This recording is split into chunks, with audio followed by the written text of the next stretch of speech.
you raise your hand and you want to actually talk, ask a question, if you've dialed in, we'll be able to hear you. Otherwise, go ahead and type it out to me. But if I see someone's hands raised, and you might want to just type in there, hey, can I ask a question? I'll go ahead and unmute you if we're all okay with that. A lot of times if I unmute everybody, we get a lot of background noise, which is why I keep you guys muted. But today, we're going to talk about inventory. And we actually did this same session a year ago. But I'm going to put a little bit of a twist on this one, because not only we're going to talk about, our year-end inventory, but I want to talk about preparing for that inventory process. First of all, as most of you know, if you have a 12/31 year-end, your accountant is going to want you to do a year-end inventory, but you don't have to do it right at the end of the year. I mean, you can do it in November. You can cycle count your inventory. The system is built to allow you to do that. And there are other programs out there. If you have a very large inventory, there are some add-ons to Sage that you can use to do your inventory and cycle count, other than a built-in cycle count code that you can put into the system. But I get a lot of questions when you are getting ready to do your inventory count is, can we still continue to process our orders, whether we're receiving, whether we're shipping? And the answer to that question is absolutely yes, you can do that. But you also have to be very diligent in what you're doing. So what happens is when we get ready to do our physical inventory, we freeze those inventory counts. So the system knows, okay, today for my widget, I've got 10 of these on my shelf. If I'm going to continue to receive and continue to ship, I need to be able to add or subtract those numbers, because once I put my physical count in and I update my count, the system will automatically take out what invoices have been processed for my widget, or add in what items have been received for my widget, so I will suddenly have another new total. So yes, you can continue to ship and receive during the physical count process, but the people who are doing it have to be very diligent on what they're writing on that form. I've taken away 2, I've added 5, so that you know what the real count was at the time that you froze the inventory, okay? The other item that I want to talk about, and this is kind of a thing that you need to look at when you are processing inventory, is your valuation method, okay? We have several methods that you can use in this system, 6 to be exact: standard, average, LIFO, FIFO, lot, and serial. Now, as most of you know, I have whined and whined for years for those of you who have average cost inventory. The average cost can get wacko if you are selling the inventory, meaning you're invoicing that inventory before you've received it in. So in other words, you are going negative. So if you are a person who does, the average cost valuation method, what I think that you need to do is to run your valuation report and start looking, look at those average costs on that valuation report, and do they make sense? If they don't, there are various ways that we can correct it. And if they do, you're fine and dandy. Standard cost is standard cost. So the system is basically going to record the value of the inventory at what your standard cost is. Now, for those of you who aren't really, you're getting what I'm saying, but you're not really sure, what I'm talking about is this method right here, your valuation method.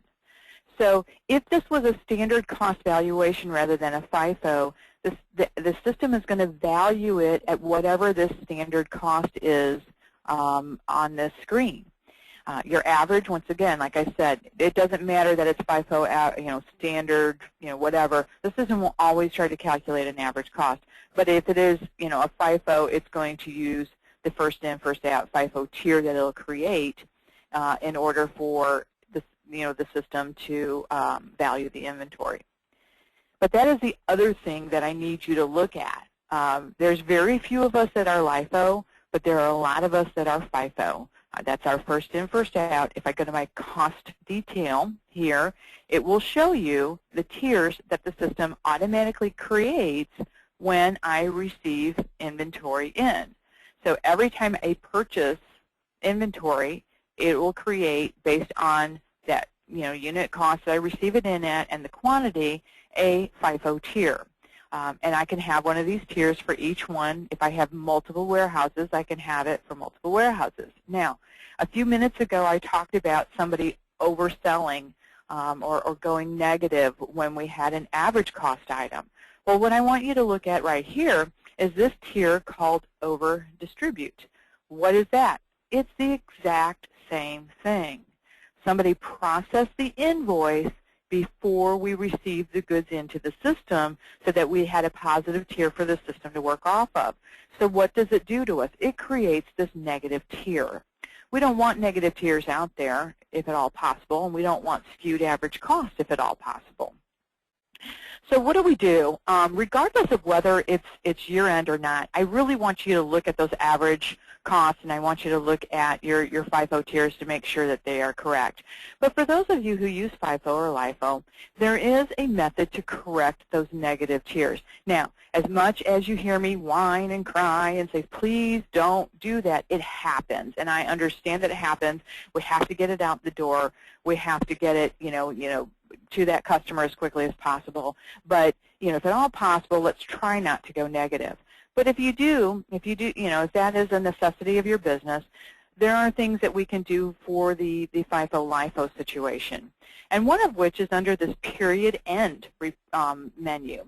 And what you're going to see here is a negative tier report. So let's go ahead and click on the negative tier report. And I'm just going to go ahead and preview this for us. And what this is going to show is that over-distributed tier that I showed you, any items that I have an over-distributed tier for. Which, unfortunately for me, I've done quite a bit of it this month, which is not ideal, but it happens. So this report shows me what I've got out there. How do I fix it? Well, I can let the system fix it for me by doing the negative tier adjustment.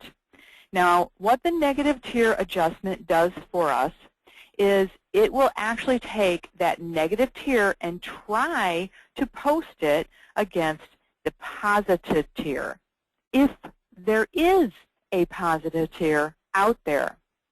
If there's not, it leaves that negative tier sitting out there, and you have to adjust it manually. So let's take a look at this. I'm going to go ahead and hit print. Once again, you're going to see I've got a posting date because, yes, it can create a journal entry on me here. So we're going to let this negative tier adjustment register run. And what we're going to see is that for this, I only had one positive tier. You notice I had all those other records. I only had one positive tier to go against for this particular item. So this will automatically create the adjustment. Now, I'm going to close out of there, and I'm going to adjust that tier, and I'm going to print my daily transaction register. I'm going to hit print. Now, this can and should be done every month, okay? Should be done at the end of every month, not at year end, every month.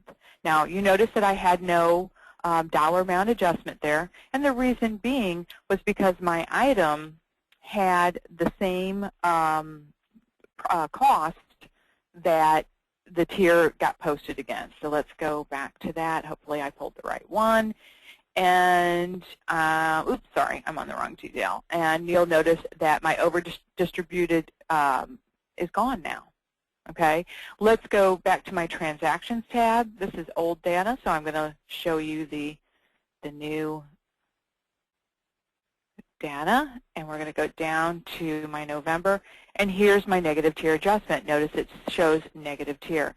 It had the same cost, going back to that's why my daily transaction register was 0. If the tier that it was adjusting against had a different cost, I would have had a journal entry, okay? So I wanted to show you how to do that. Now, what about these other ones? What do I have to do with the other ones? Well, I have to go into transaction entry, and basically I have to write them off. So I'm going to do an adjustment, and let's go into, let's see, warehouse 001, because I think that's where they all were. And I'm going to go ahead and pull up one of those items. Let's see, an ARS, and this was a 9. This was this item right here. And you'll notice that down here, my quantity on hand shows a -1. So I would have to do a +1, and then I would have to manually create my own FIFO tier.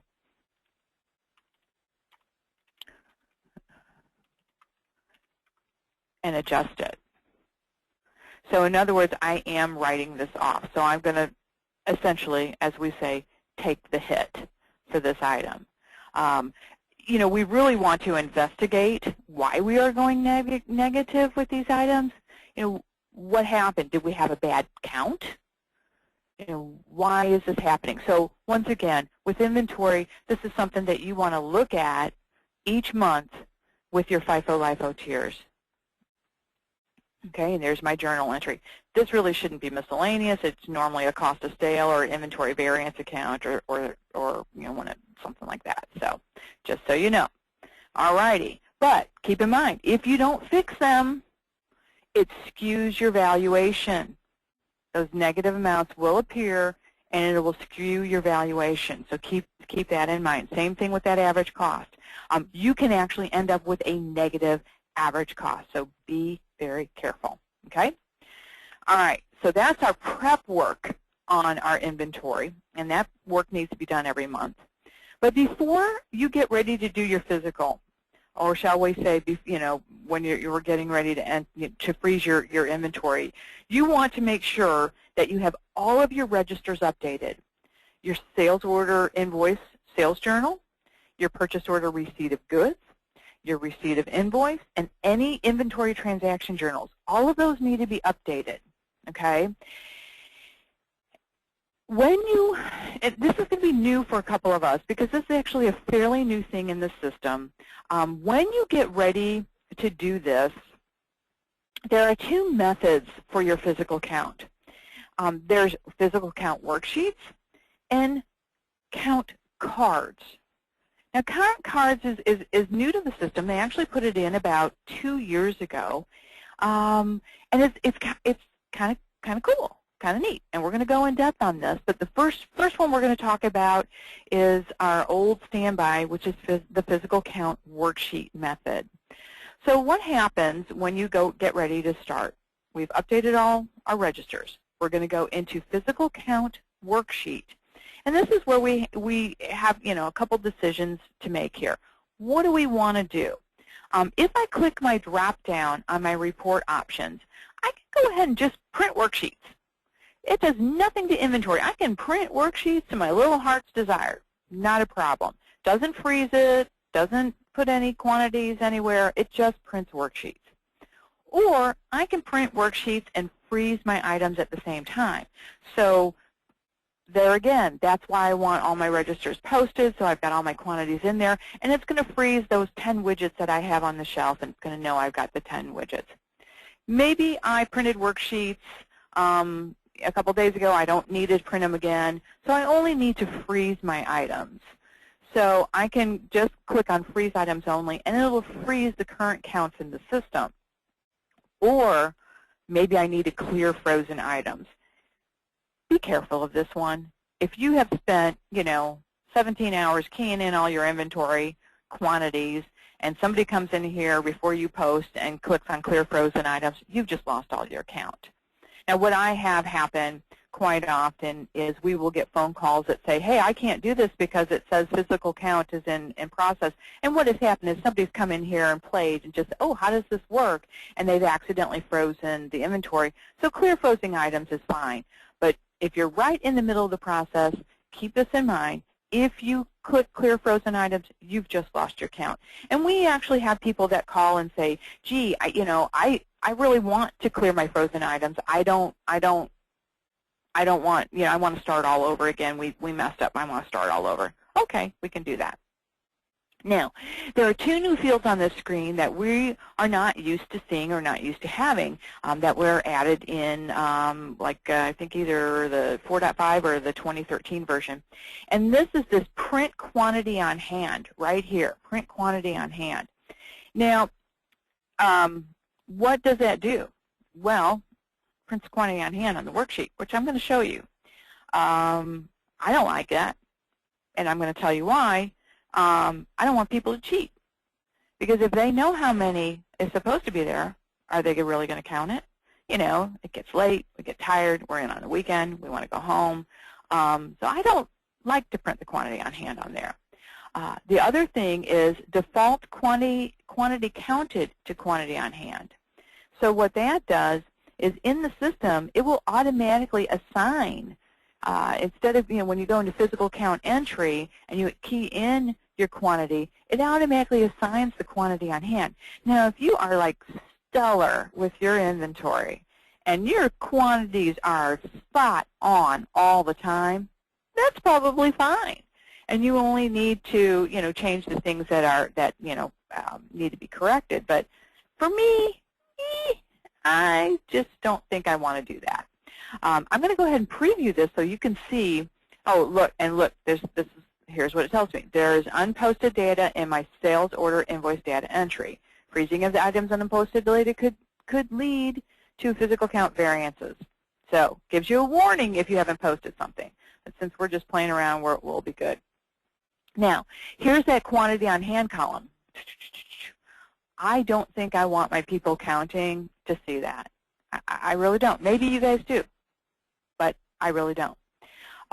Now, let's go back to what this other, I'm going to go ahead and I'm going to freeze my items only. You would probably print the worksheet. And by the way, that was the worksheet. This is what the worksheet does look like. It's got your items, the description, the bin location if you've assigned one, and this is where they are going to enter their counts. Okay? Oops, kind of minimize that on you. This is where they're going to enter their counts, and if you have lot numbers, or maybe it gives you something for an extra lot number here if you find one, but it has your lot numbers on here, serial numbers, etc. Let's go ahead and I'm just going to freeze because I don't want to print those out here. And so what happens is in physical count entry now, if I go to my lines, see how it puts the quantity on hand as the quantity counted. And that's why I want you to be really careful with that to make sure that that truly is what you want. Now, I'm going to go back. I'm going to unfreeze my inventory because I really don't want that. So I'm going to clear my frozen items. I'm going to hit my print button. Notice that nothing printed. So what would I normally do? I would normally come in here and I would say print worksheets and freeze items. I would not have either one of those checked. I'm going to freeze items only so I don't have to listen to my printer print all those pages. So now I'm freezing my inventory. What is your next step? Well, you've got your worksheets. Your folks are out there in the warehouse, and they're counting all the inventory and writing their numbers down. And then you're going to come back in here, and you're going to go into physical count entry.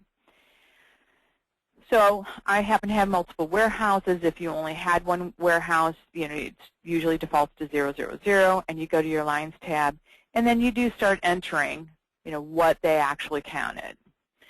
This can be a fast entry. It can it just depends on how quickly you key and so forth. Once you are done entering all your counts, and obviously I'm not going to do the whole thing because we have hundreds of entries, I can click on accept. I can come back to this. I can rekey, check my numbers, etc. But the next step is to print the physical count variance register. Okay, let's go ahead and preview this register. And what it's going to show you are the counts that we have entered into the system. So let's make this big enough so a normal human being can read it. So here is my quantity on hand. This is the quantity we counted, and this is my overshort. I probably should have just printed it for a few of these items, but that's okay. Quantity on hand, quantity counted, 0 over short. So it's going to come up with a variance over here. And what you want to do with this register is you want to review this register in depth, because you want to look at these ones where you have a huge variance. Like, I've got a pretty big variance here, 204.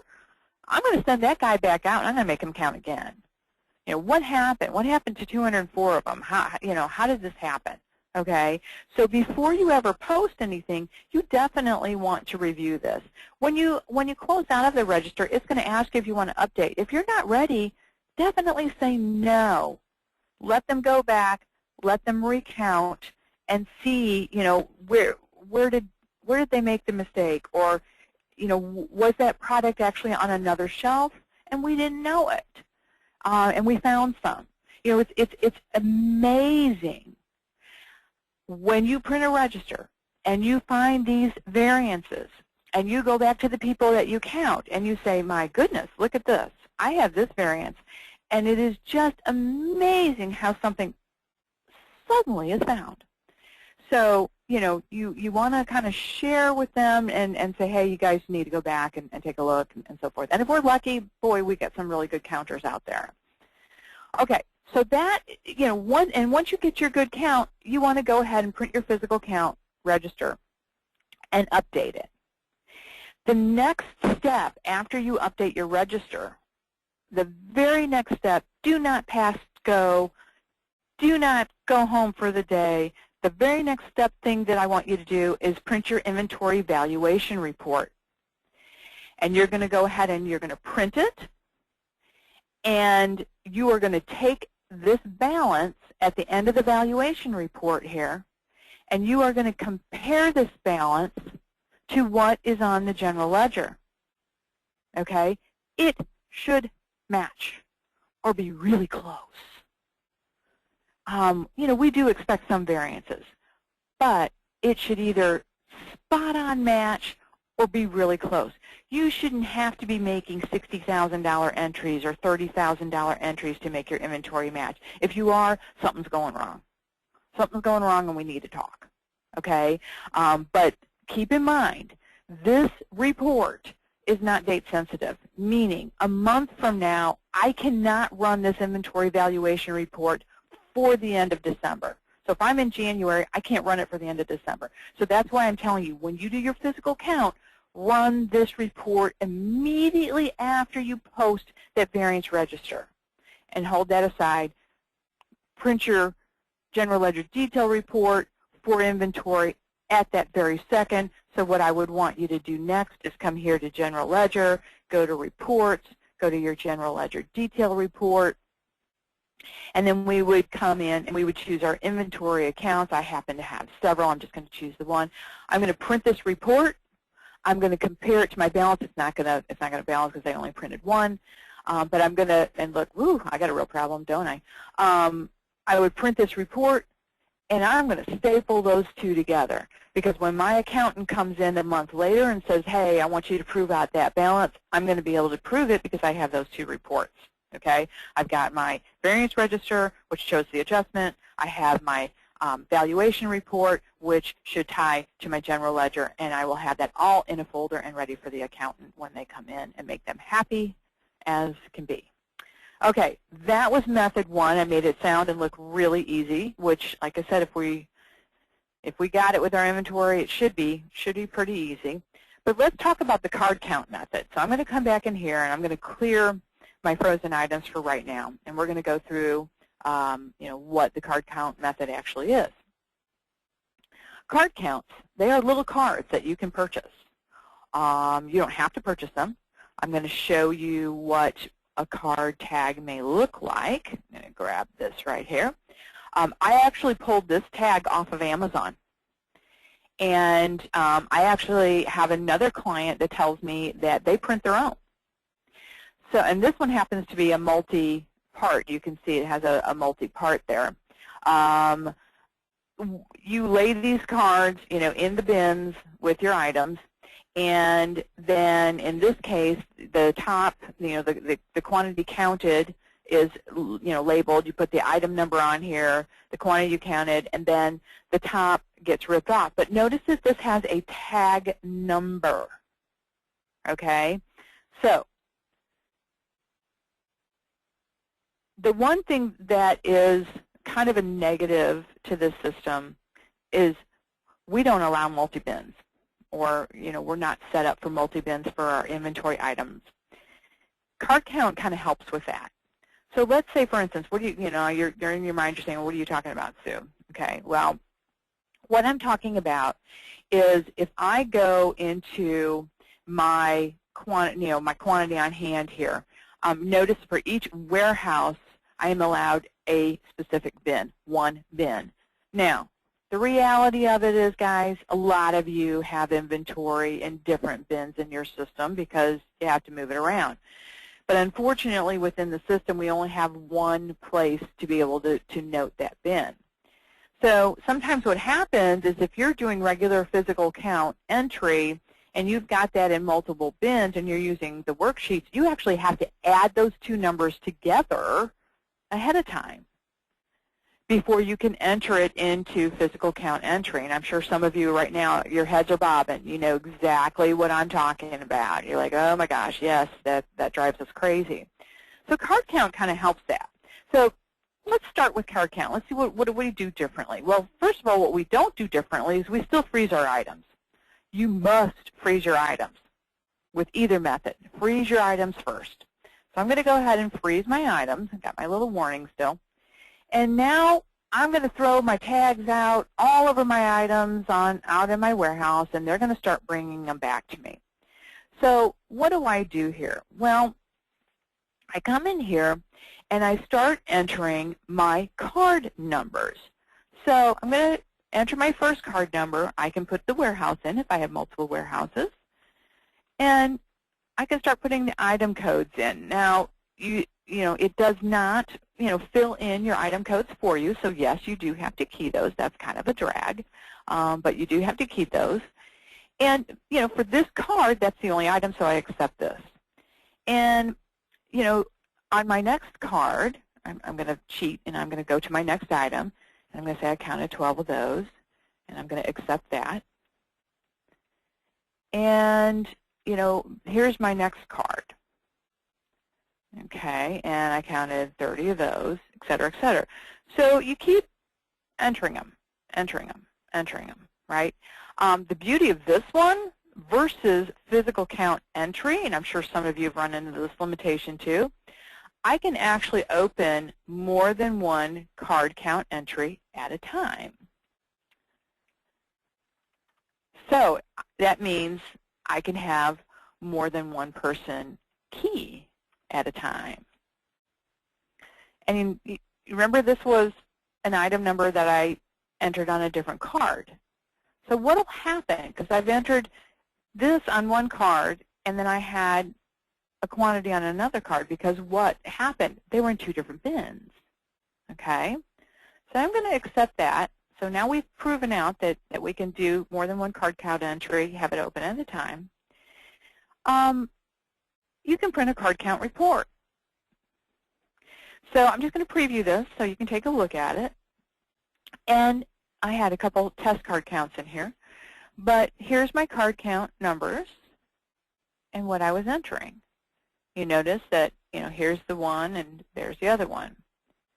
It's just kind of a report just so you could quick view and see how many cards that you've gotten back in. I'm not going to update it yet.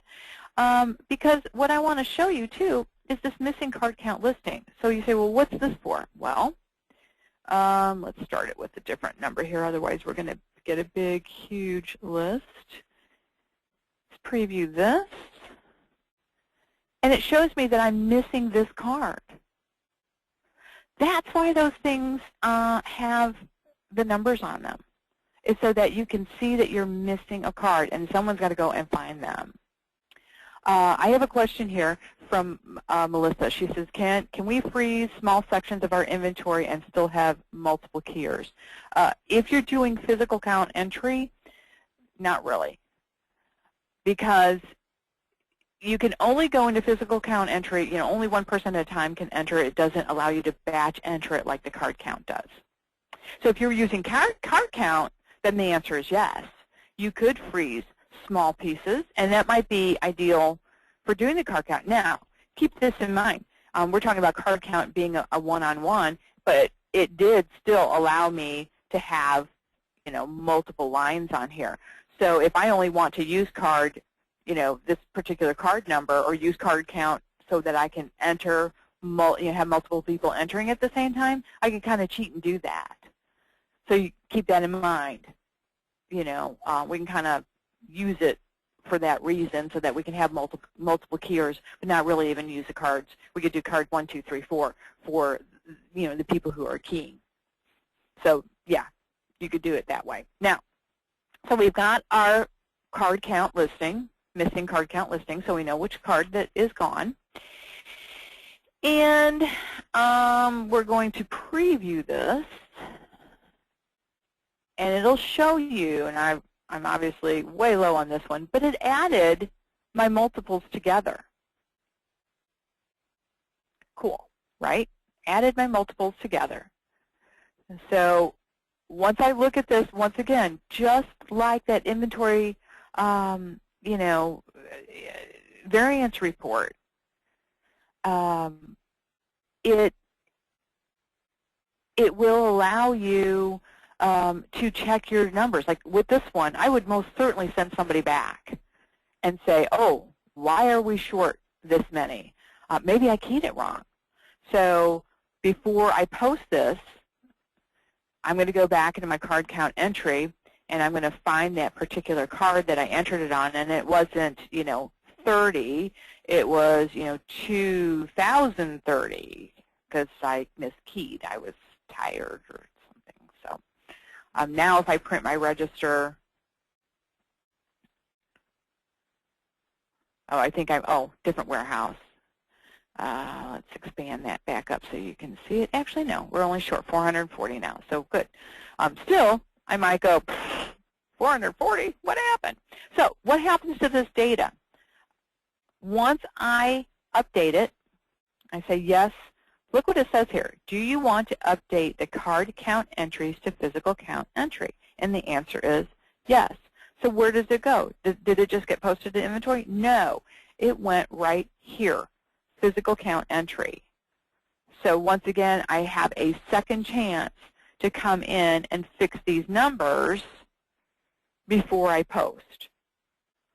So I'm going to get a register, just like we did before.